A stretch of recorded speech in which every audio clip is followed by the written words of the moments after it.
Buongiorno e ben ritrovati con una nuova edizione del TG Flash di New Sicilia. In apertura si è consegnato ai carabinieri che erano già sulle sue tracce il presunto omicida di Giovanni Russo, il 23enne ucciso ieri a Vittoria, nel Ragusano. Alex Ventura, 29enne, avrebbe esploso alcuni colpi di pistola che hanno raggiunto alla testa la vittima. L'assassino è figlio di Emanuele Ventura e rampollo emergente della famiglia mafiosa che da anni gestisce spaccio e traffico di droga in città. L'indagato, interrogato dal magistrato di turno, non ha risposto alle domande ed è stato portato in carcere.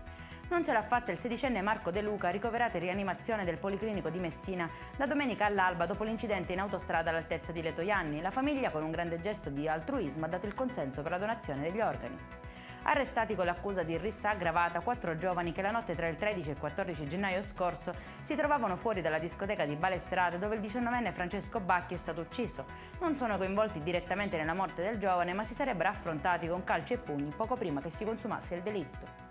3 maggiorenni ai domiciliari, un quarto con obbligo di dimora e 3 minorenni in comunità. Sono loro i presunti responsabili dell'aggressione omofoba avvenuta la sera del 20 gennaio in via Macheda, nel centro di Palermo, ai danni di un gruppo di giovani. Nella stessa serata il branco avrebbe anche rapinato un negozio nella vicina via Roma. In conclusione, mano lesta al pronto soccorso del Cannizzario di Catania. Un 17enne avrebbe rubato un portafoglio, un cellulare a un paziente che si era recato al nosocomio per un malore. Il minorenne è stato quindi identificato e denunciato, aveva nascosto l'area furtiva in un marsupio. Per questa edizione è tutto, prossimo appuntamento alle 19:30. Buona giornata.